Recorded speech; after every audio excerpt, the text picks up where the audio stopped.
You're listening to NORML Show Live, the voice of the Marijuana Nation. Show Live is intended for responsible adults only. We advocate for the repeal of marijuana prohibition for adults. We discuss the science, culture, and controversy about America's marijuana laws. We do not advocate or encourage any illegal activity and advise all listeners to learn their state and federal marijuana laws by visiting norml.org, NORML.org. Opinions and claims made by guests and advertisers of NORML Show Live are their own and do not necessarily reflect the philosophy and policies of NORML. Listener discretion is advised.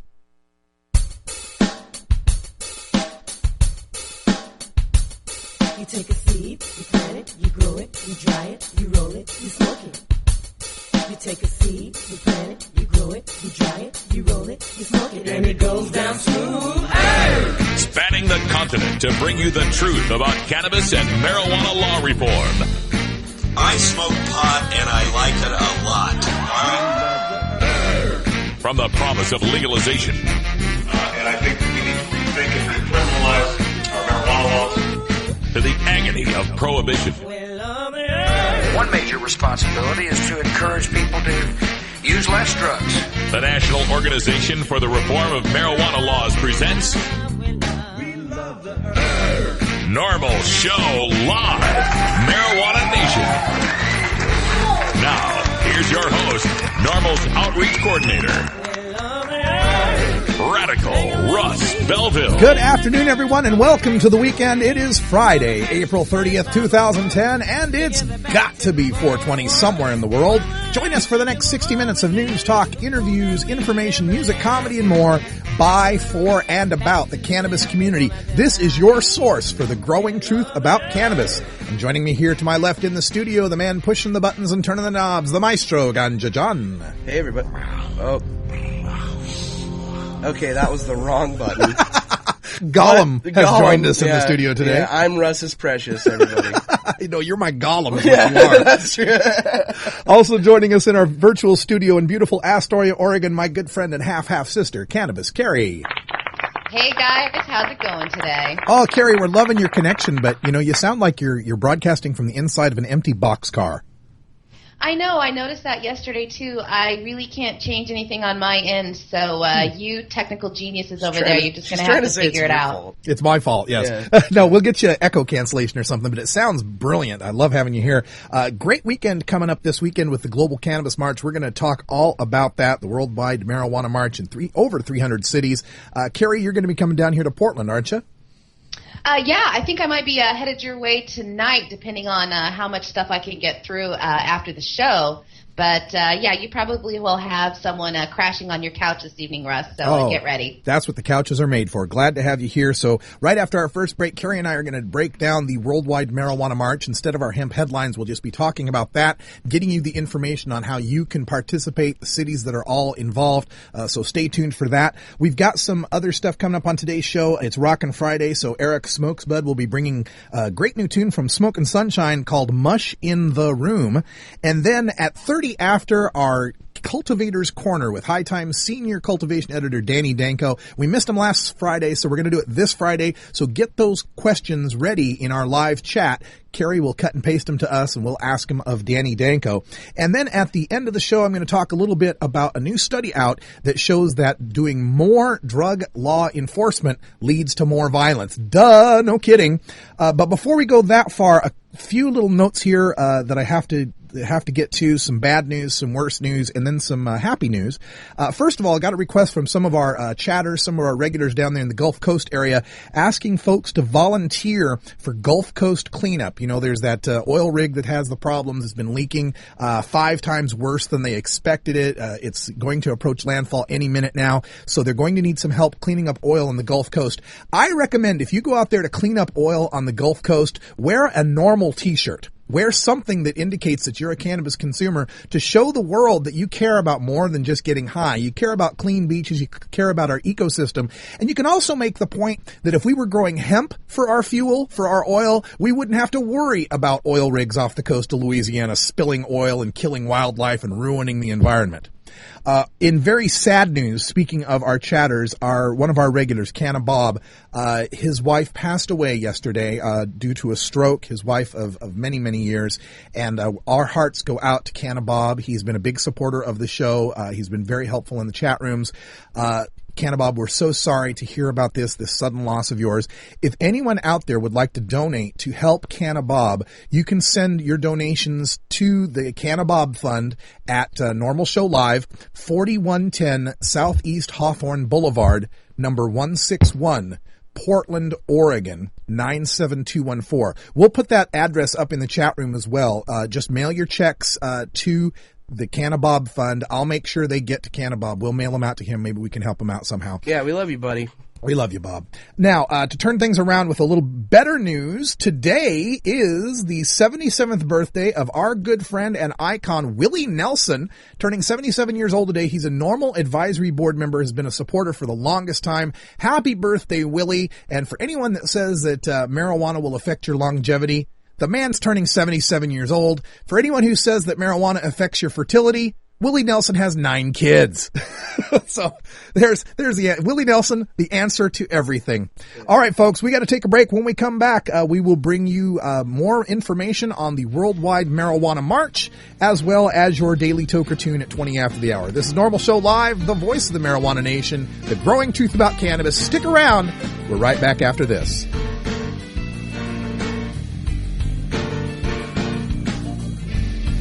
You're listening to NORML Show Live, the voice of the marijuana nation.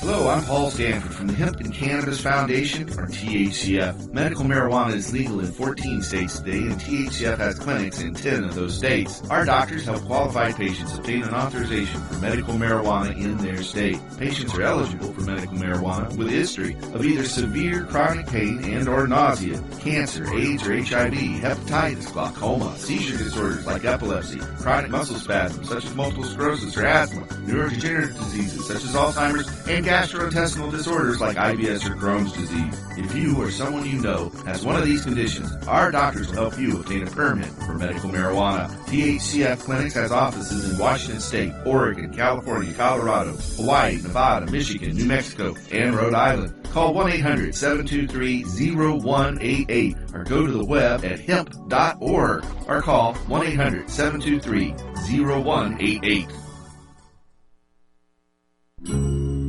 Georgia. Hi, this is Willie Nelson, and I need your help. Alcohol prohibition didn't work in the 20s, and marijuana prohibition isn't working today. It's time we stop arresting law-abiding citizens because they prefer marijuana over alcohol. Nearly 2,000 Americans are arrested every day on marijuana charges. We're unfairly destroying the lives and careers of hundreds of thousands of people each year simply because they smoke marijuana. These are not criminals. They're average citizens like you, good neighbors who work hard, raise families, pay taxes, and contribute to their communities. We need your help to end marijuana prohibition once and for all. It's the fair thing to do. For more information, contact NORML, the National Organization for the Reform of Marijuana Laws.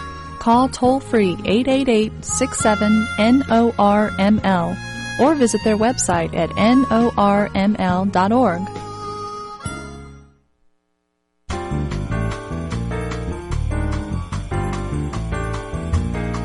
Medical marijuana, industrial hemp, consumer cannabis. It's time for this week's NORML News with Cannabis Carrie. All right.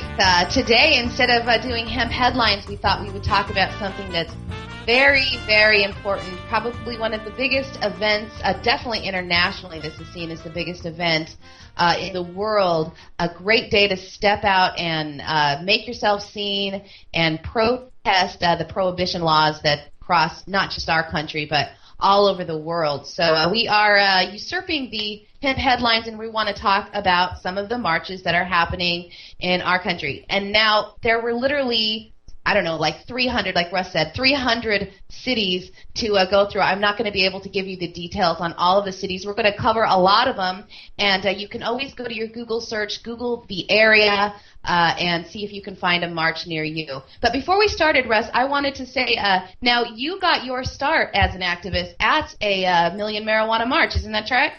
Absolutely. You know, I can't overestimate how important it is for people to get out and get their feet on the streets. I know we like to be online and we get onto our online chat groups and Twitter and Facebook and all of that.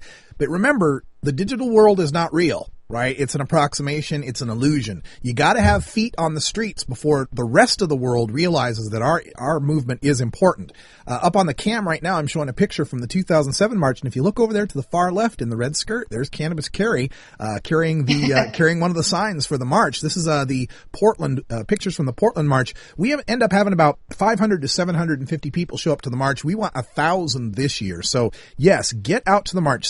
It was the first day of May 2005 when I went to my first march, and that was the moment I became an activist. From that moment on, my career began with Oregon NORML.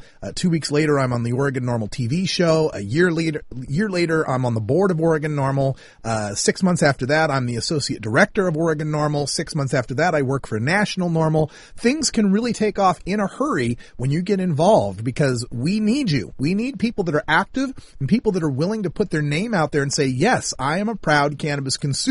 What of it? So get out there to the march. And I mean, you know, you guys, you chatters know, and some of our listeners know, I started this in January. Yeah. It's May, and I work for NORML. Yeah. It happens quick. It does happen quick. So, be ready if you're going to get involved. Now, of course, some of the details here. I'll start. We've, of course, got the Portland March here, Portland's Global Cannabis March. If you want to find the list of the cities, go to worldwidemarijuanamarch.org. That's worldwidemarijuanamarch.org. And it's got the full list of cities. But here in Portland, we start at the Pioneer Courthouse Square downtown at 10 a.m. We've got more than just a march. It's an entire festival day in Portland. From 10 to noon, we'll have speakers and bands and all sorts of information going on.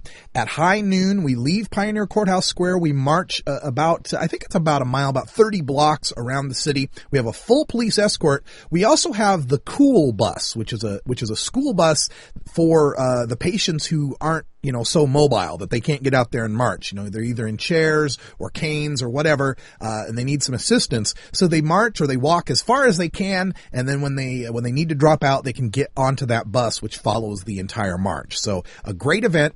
After we finish with the march, we return to Pioneer Courthouse Square, more bands, more vendors, more speakers, and we're going to bring it all to you live here at NORML Show Live, starting at 10 a.m., ending at 5 p.m. Our stream will be live all day. We'll also be having our remote streaming system where you'll be in the march. You'll actually be marching with me. That's going to be cool. And Russ has a really, really, really geeky little harness that he's going to put his laptop on.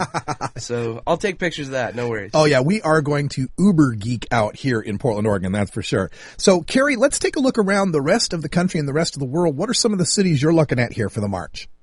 You bet. And I did want to point out that in most of the bigger cities, the information that I've come up with there, most people are having an actual event, not just the march.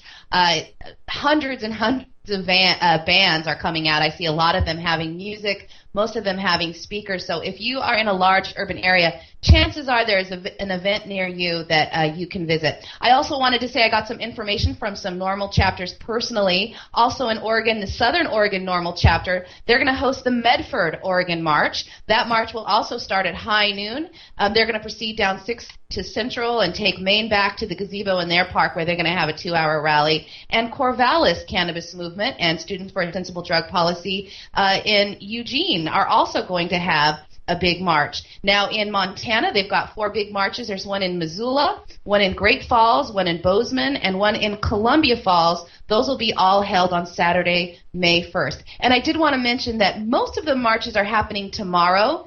Some cities are having a few 2-day events, and then particularly internationally, some people are doing their marches on Monday so they can make the most impact by going to city halls where there will actually be people in session and lawmakers. Also on the West Coast, Orange County NORML will hold their march during the Pasadena Doodah Parade. You can see that online at doodahdlive.com. They're going to start at 11 a.m. In Arizona, they will start theirs with the candlelight vigil for the Arizona medical marijuana patients. And so in Phoenix, they're going to be doing that in the evening starting at 6 and 7 p.m. at the Veterans Hospital west on Indian School Road. In San Diego, patients will be participating. Let's see, what else do we have? In the Midwest, Missouri NORML's University of Missouri at Columbia chapter, MU NORML, they're going to be participating in Earth Day activities. They're going to have theirs actually on Sunday at Peace Park on the MU campus. In Iowa, they'll have their march at the west steps of the Capitol in Des Moines. Traverse City, I think you had some information on Traverse City, Russ? Yeah, let me get to Traverse City, and while I'm doing that, there's some folks in the chat room that are asking about particular locations. Carrie, I'll give you a chance to look at the chat, see if you can pick out any of their cities they're asking about. Chatters, if you want to know about your area, get it up there for Cannabis Carrie while I'm reading stuff from our Cannabis Community Calendar. This is at norml.org/calendar if you want some of this info. Traverse City, Michigan's 10th annual Global Marijuana March will take place at Grandview Parkway and Union Street in Traverse City, Michigan, sponsored by Benzie County NORML, a local chapter of Michigan NORML. For information on this, you can call Reverend Steve at 231-882-4496 or just email benziecountynormal@yahoo.com. This is taking place from, 8:30 my time means in Michigan, 10:30 a.m. to, I believe, noon in Traverse City, Michigan.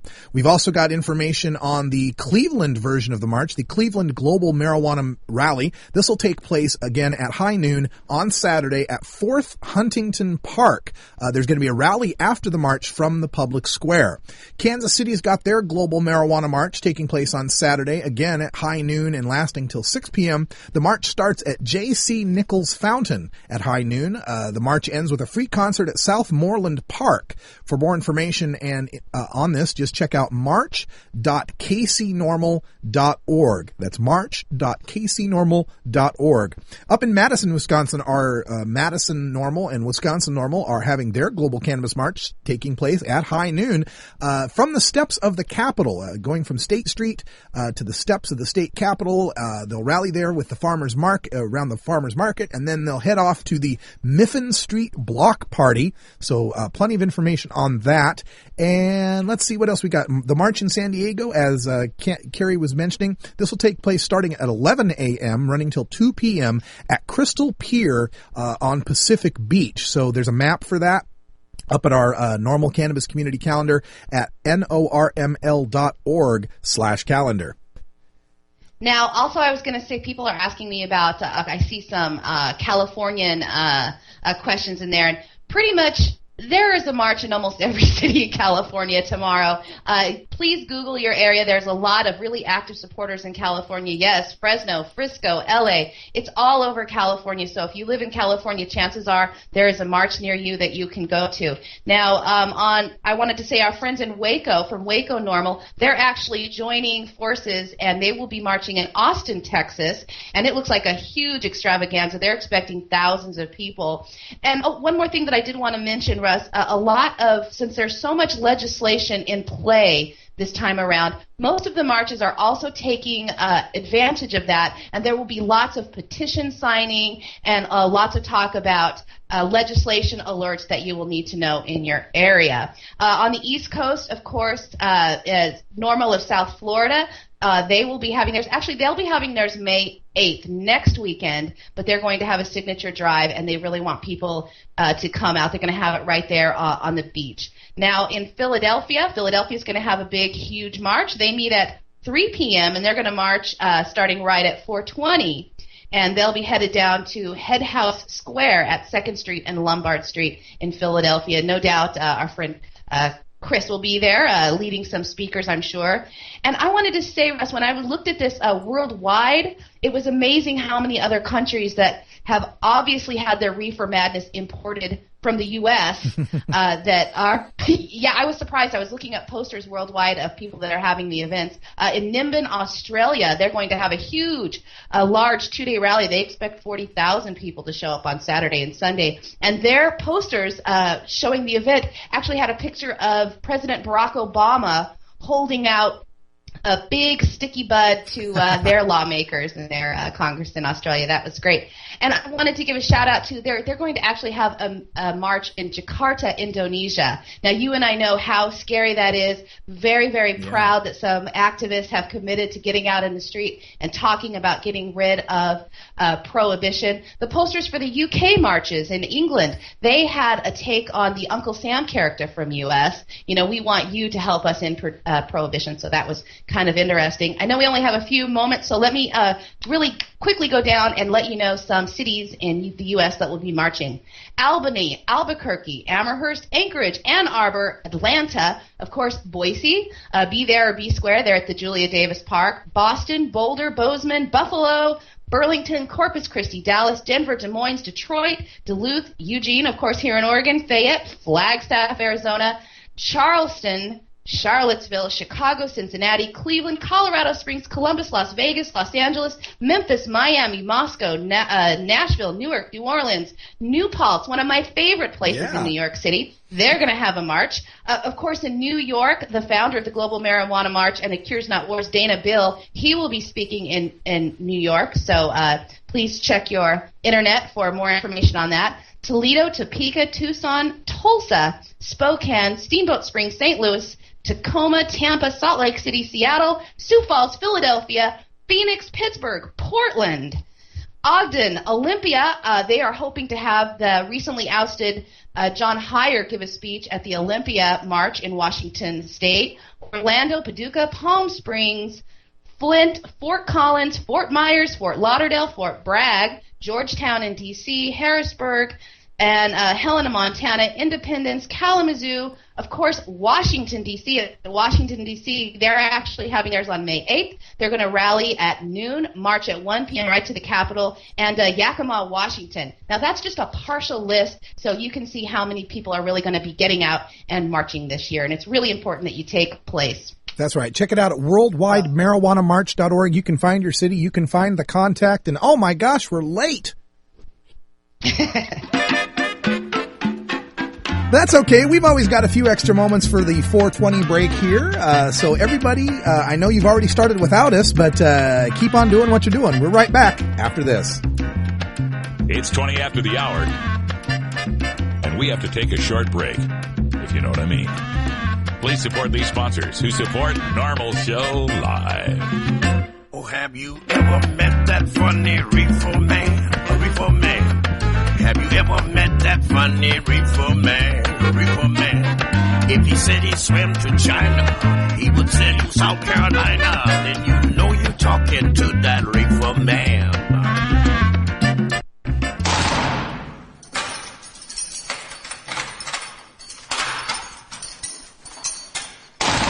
Law420.com.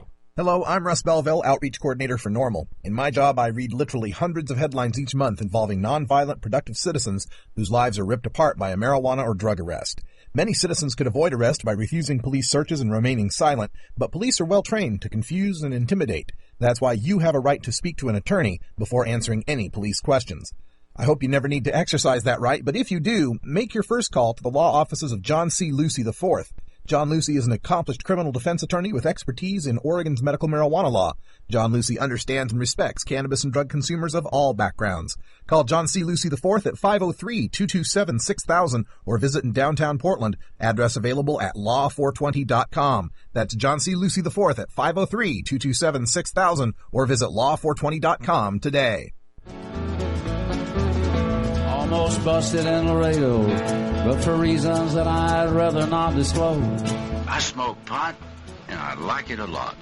Hi, this is Willie Nelson. I learned a long time ago that marijuana is a lot safer to use than alcohol. There's absolutely nothing wrong with the responsible use of marijuana by adults. It's time we stopped arresting and started respecting responsible marijuana smokers in America. And to learn what you can do to help, please contact NORML at www.norml.org or call toll-free at 888-67-NORML. The show was long and we were just sitting there, and we'd come to play and not just for the ride.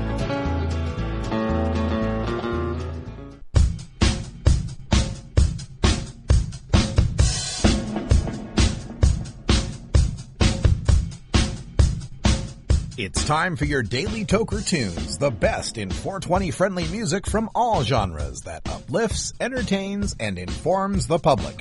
Our pod-safe music is donated by freedom-loving musicians who support our goal of ending adult marijuana prohibition. Today we take you into the weekend with Rockin' Friday, our segment featuring the best rock, metal, punk, and jam band music, brought to you by The Bastard, blogging at jerseyandohio.wordpress.com. If you'd like to submit your song to be played on NORML Show Live, send it to us at stash@normal.org. Now, here's some great independent marijuana music for today's Daily Toker Tunes. Hi, Stashers. Hear this, Eric Smokesmith with the Rockin' Friday Toker Tunes. Take a little trip into the world of smoke and sunshine and experience some of the sights and sounds they have to offer. From the greater Los Angeles area, Smoke and Sunshine originated as a jam band in the late 90s, and they were accepted into the stoner rock genre immediately. SIS's distinctive sound of thick power chords, screaming leads, and dirty fuzz-driven guitars is comparable to the Melvins or Electric Wizard. They'll shake loose your insides, then just when you need it, they'll mellow you out with some sweet crawling bass lines and psychedelic ambience. Wah-wah pedals, moogs, and keyboards all join in to form a Stevie Wonder crashes into Deep Purple sound that wouldn't be the same without Gibson guitars, a Rickenbacker bass, and a Fender Rhodes that all coexist in the creation of this classic 70s rock tone. Here is Mush in the Room.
Hi, this is Willie Nelson.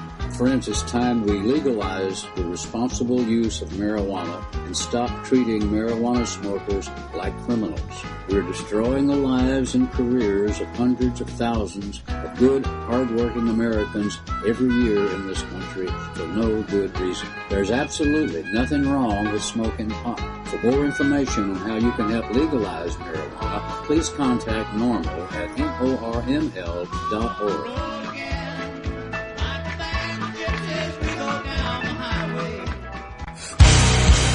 Starfish Designs, makers of the original Gandalf. I'm Radical Russ, and when I want to relax, I always have my 17-inch long original Gandalf from Starfish Designs nearby. The hand-blown borosilicate glass is strong and easy to clean, and the design is sleek and sophisticated. Starfish Designs are available from Bend, Oregon at a glass retailer near you. For locations, call 541-788-GLASS. That's 541-788-4527.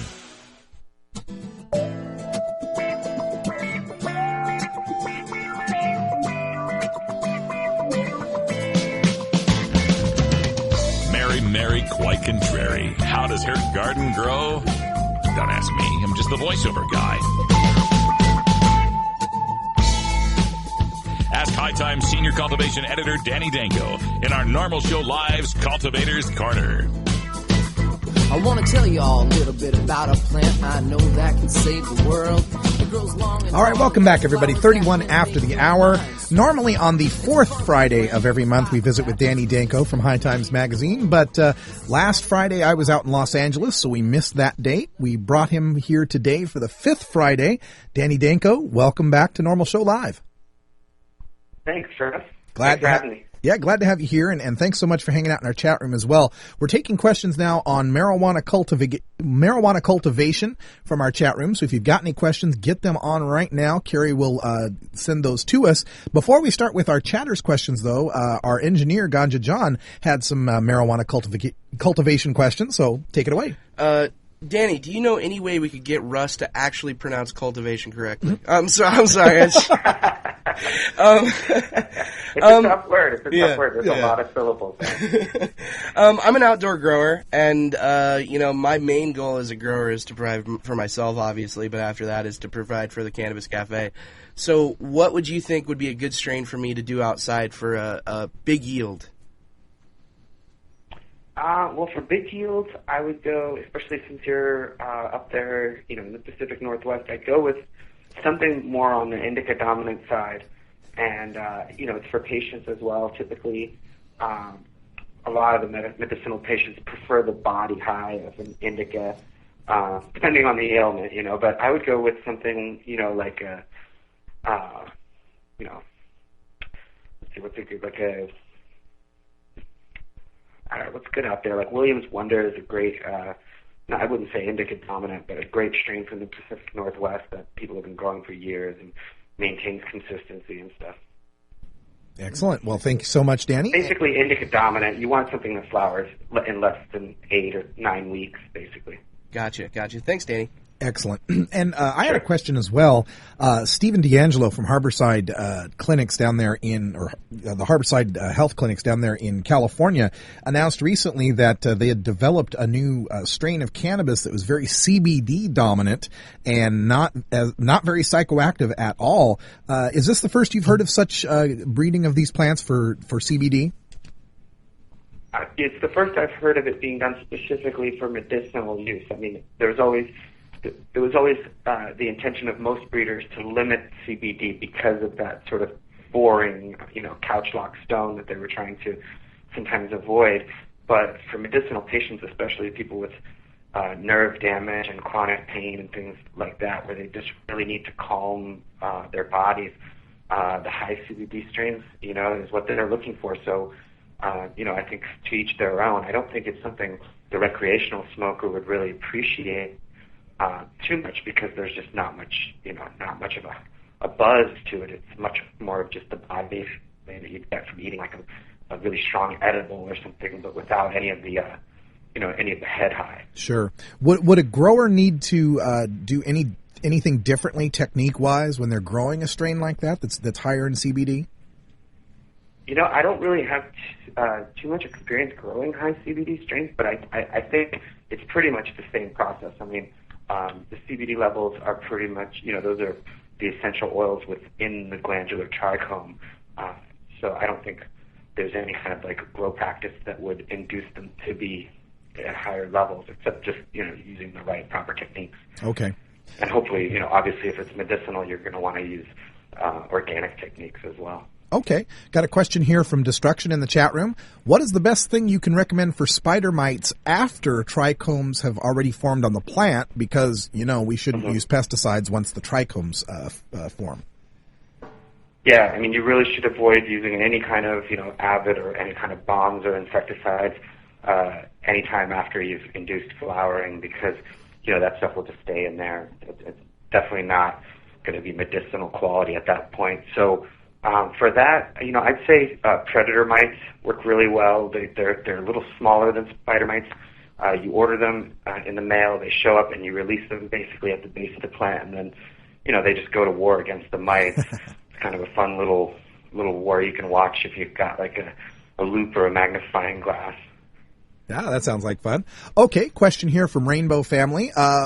Sometimes when cloning, I see little leaves form before roots form. It's a translucent clone block. Oh boy, tough words today. It's a translucent clone box. Is it the light causing the little leaves?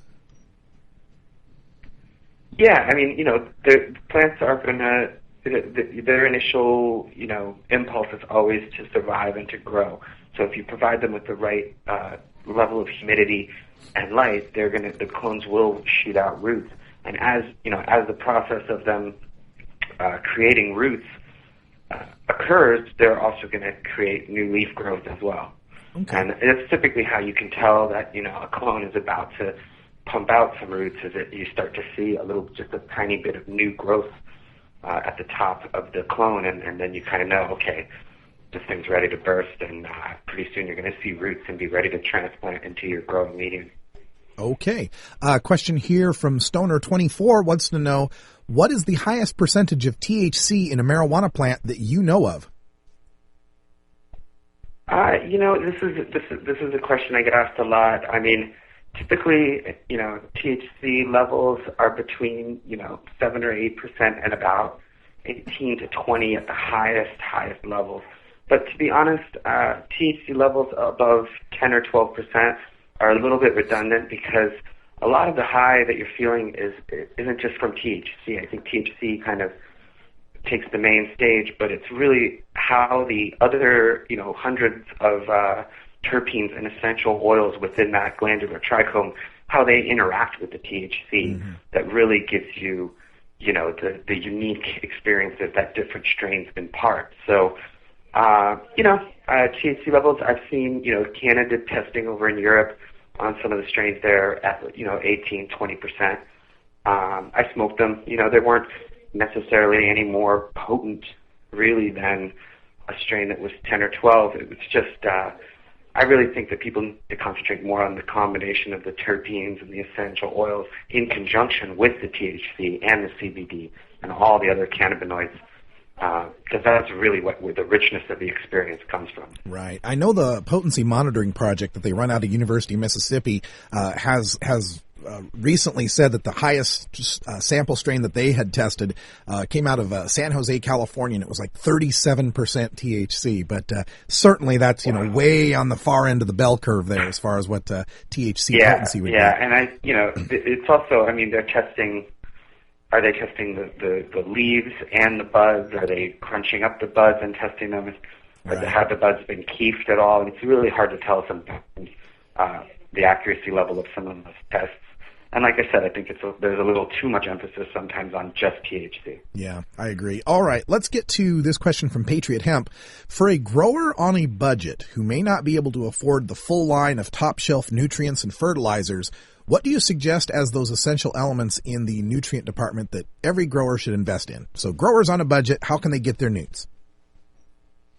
I think, really the cheapest way to get really high-quality nutrients is to brew your own organic compost tea.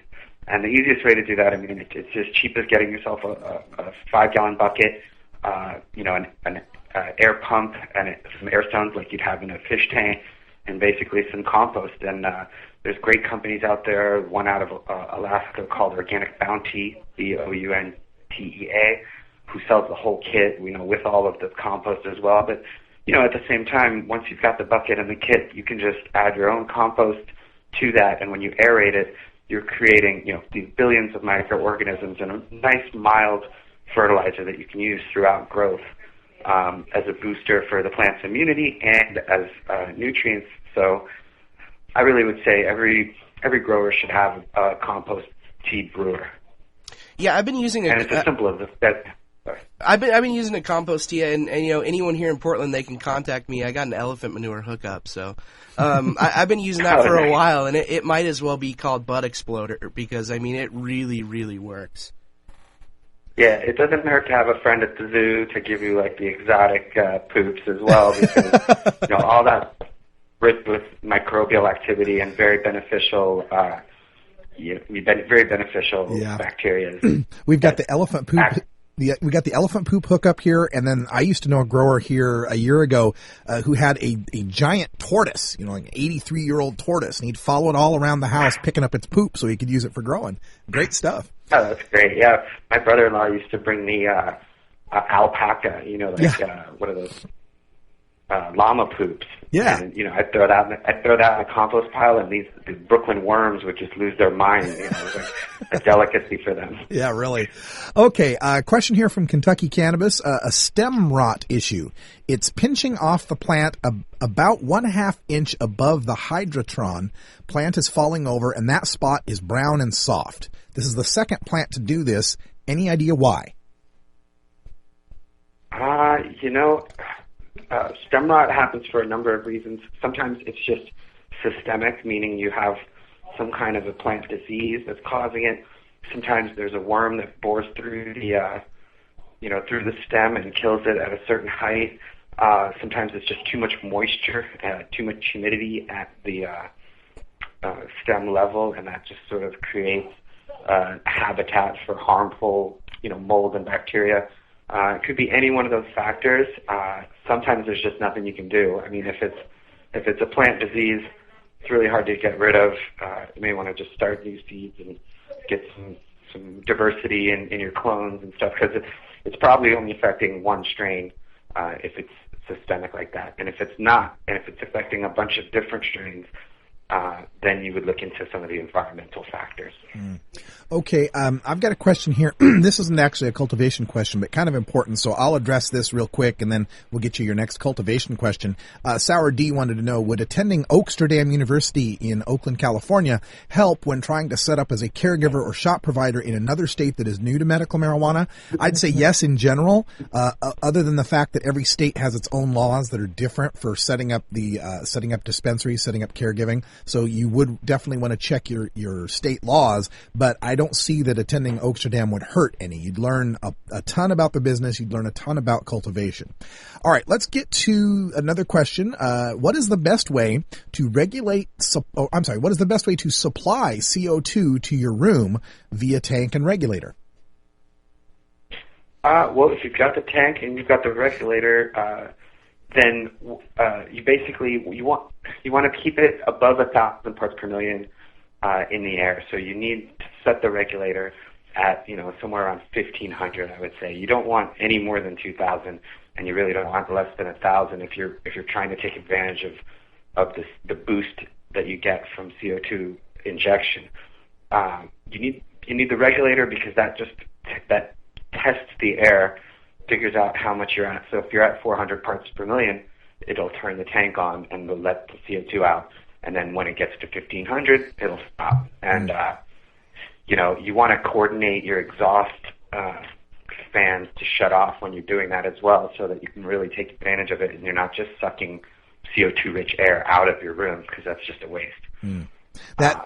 There's other ways to create CO2. We were talking about the farm animals. I've seen people growing rabbits and stuff underneath their grow beds, and the rabbits or whatever it is that's running around under there, chinchillas and stuff, they're constantly breathing in oxygen and letting out CO2. So they're like little CO2 generators of their own. And that sometimes works too. Yeah, what an interesting idea. And you talk about those grow rooms pumping in the CO2. I caught a police report on some local news somewhere on the net that I was watching, and the cops were talking about how bad, this marijuana was so potent that we walked in the room, we suddenly felt dizzy and had kind of a head high, as if it was the pot that was, causing that, and not the fact that they're breathing in super concentrated carbon dioxide, so that. Yeah. I mean, it displaces oxygen, so it can make you dizzy, and that's what I'm saying. You don't want to go over 2,000 parts per million, and you certainly wouldn't want to fall asleep on the grow room floor because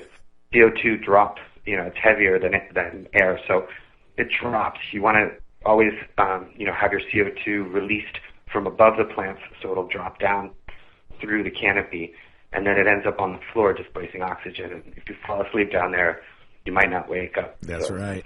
Okay, a question from Apparatus Beats going along with this, the notion of CO2 in a grow room. Apparatus Beats has a small grow room and wants to know how easy it is to put a CO2 pump in a small grow room. Does it need to be a small setup, or is this person going to need a big setup to get nice, dense buds?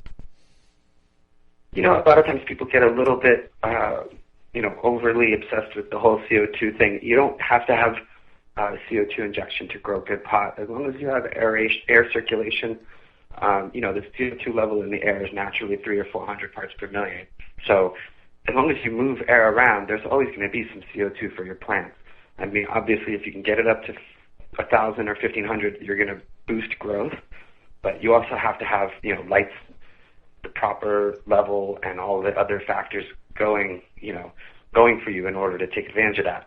Now, in the smallest room, I mean, sometimes people will even put a little brewing kit there, like they're brewing beer or mead or something, and that's always giving off CO2. That's like a good, cheap way to do it. And if you don't really care about the quality of the beer, you really don't even have to worry too much.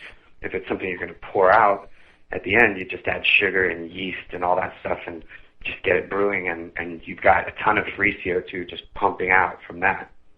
That's a really good idea. All right, Kansas City. And, I mean, also, if you care about the beer, you can also brew, great beer as long as you do all the,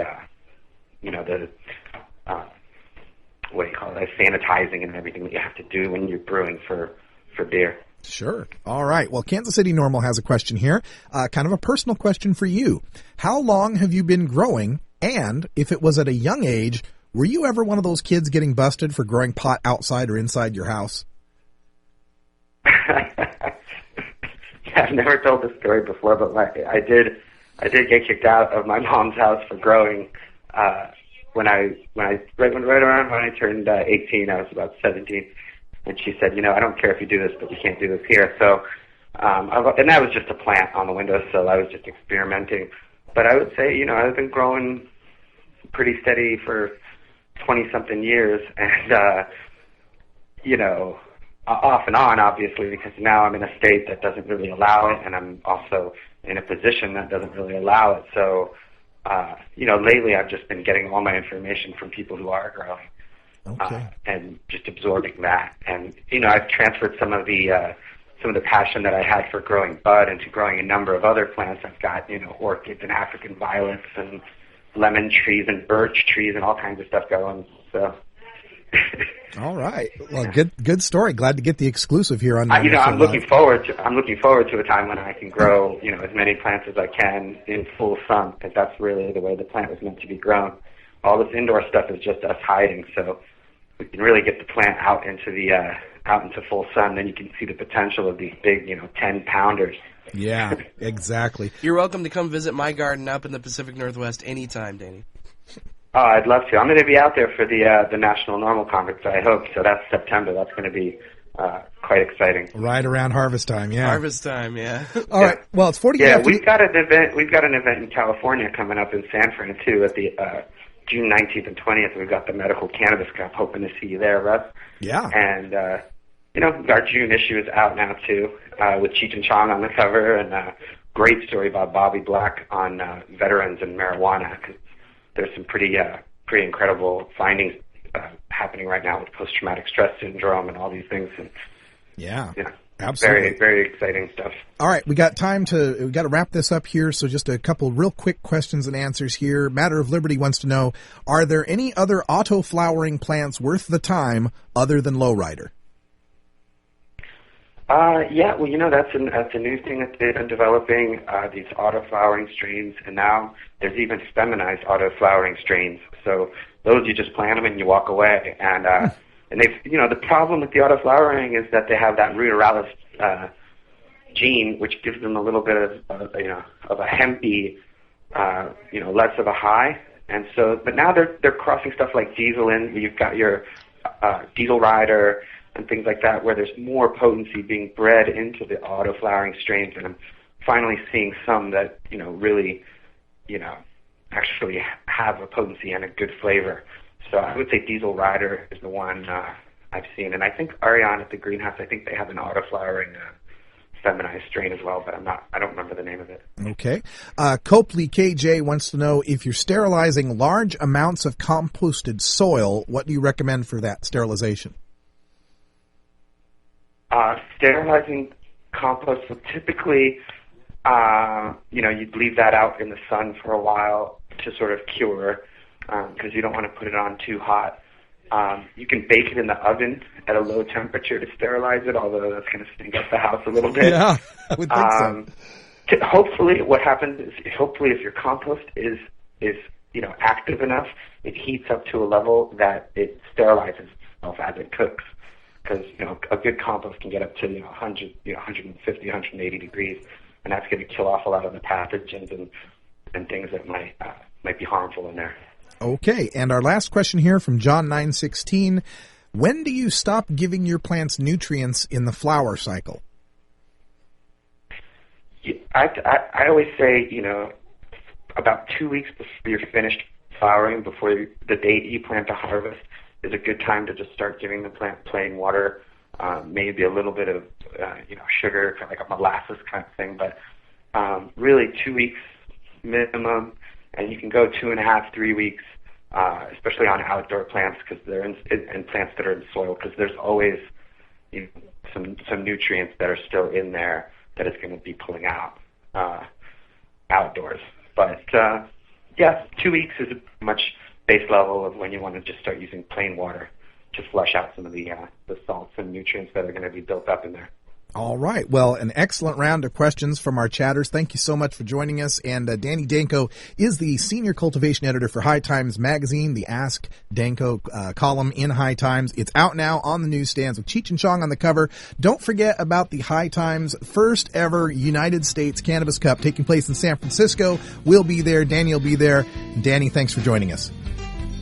Thanks so much, Russ. Take care. All right, when we come back, we're going to talk about a new study on drug war violence. We'll be right back after this. You're listening to NORML Show Live, the voice of the marijuana nation.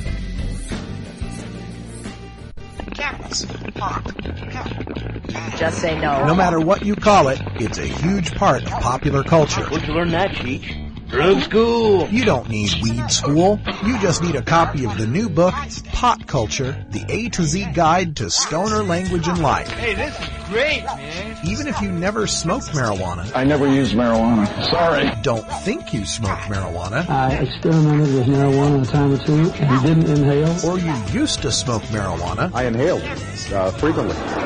That was the point. Pot Culture by former High Times editor Steve Bloom and Shirley Halperin will answer every question you ever had about marijuana culture. Has that marijuana made it back up here yet? Check out Pot Culture, the A to Z Guide to Stoner Language and Life at Amazon.com or visit potculturebook.com today. Too bad, man. I just stopped smoking yesterday. There is a peaceful solution called a peace revolution. And now let's take back America. Hi, this is Willie Nelson. Like millions of freedom-loving Americans, I'm a marijuana smoker, and I don't think that should be any of the government's business. There's absolutely nothing wrong with the responsible use of marijuana. The next time you light up, take the time to let your elected officials know how you feel. It's time we legalize marijuana and stop treating marijuana smokers like criminals. For more information on how you can help legalize marijuana, please contact NORML at NORML.org.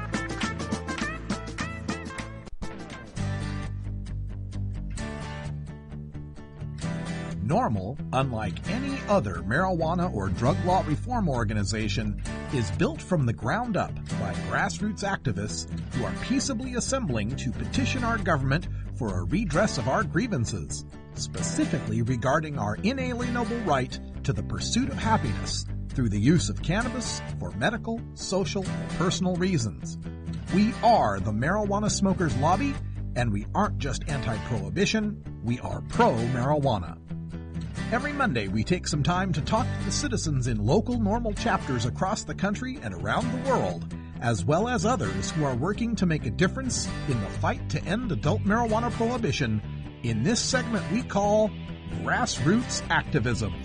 Well, there's another intro I've got to fix because it's obviously not Monday, but glad to talk about grassroots activism today. Of course, tomorrow we're going to be at the Global Marijuana March, and you can tune in live at live.norml.org. We'll be streaming from 10 a.m. Pacific to 5 p.m. Pacific, so 7 hours worth of stream. You'll be a virtual marcher. You'll be marching along with me. I've got the new remote system that you'll be able to join us with.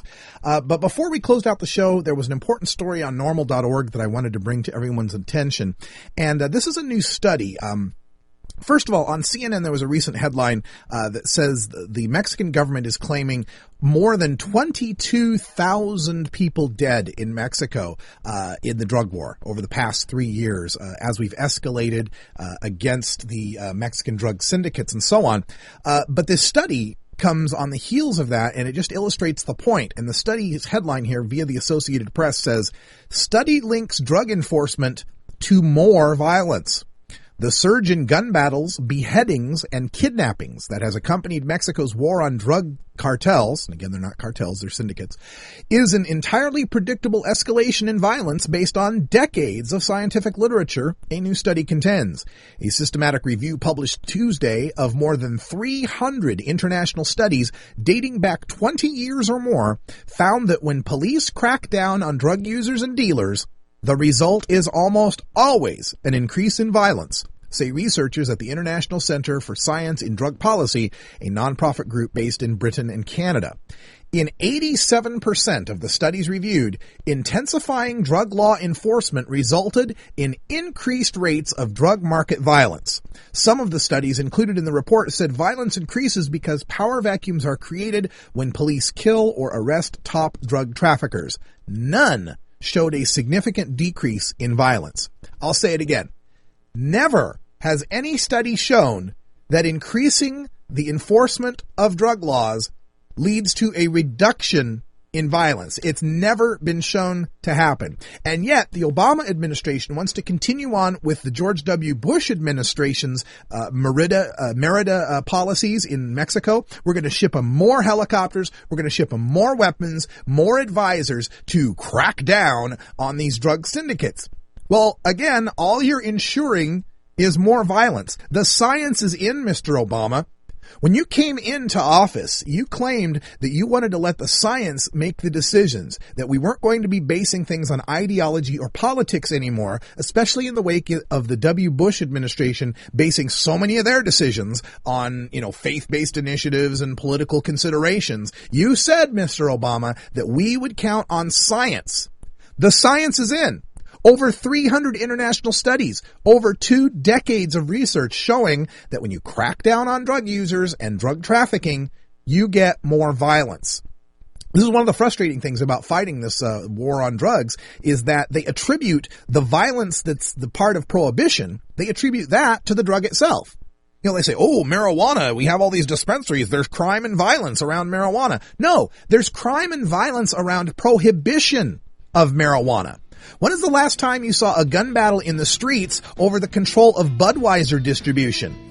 About 1930. Around 1929 is the last time that happened because we prohibited alcohol. We should have learned the lesson then. We've got to learn the lesson now. Prohibition does not work. It makes things worse. It increases violence.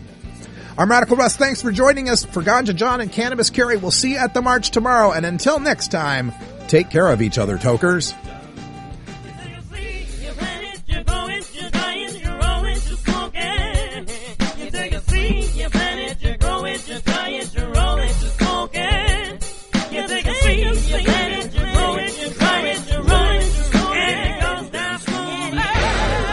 We're here every day, Monday through Friday at 1 p.m. Pacific Time. Replays coming up at 3, 5, 7, and 9. Stick around for live chat. We've also got a whole bunch of Daily Toker tunes for you to listen to. We'll see you tomorrow.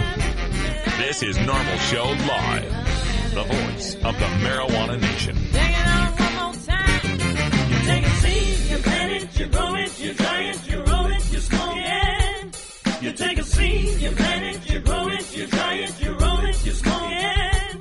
You take a seed, you plant it, you grow it, you dry it, you roll it, you smoke it, and it goes down.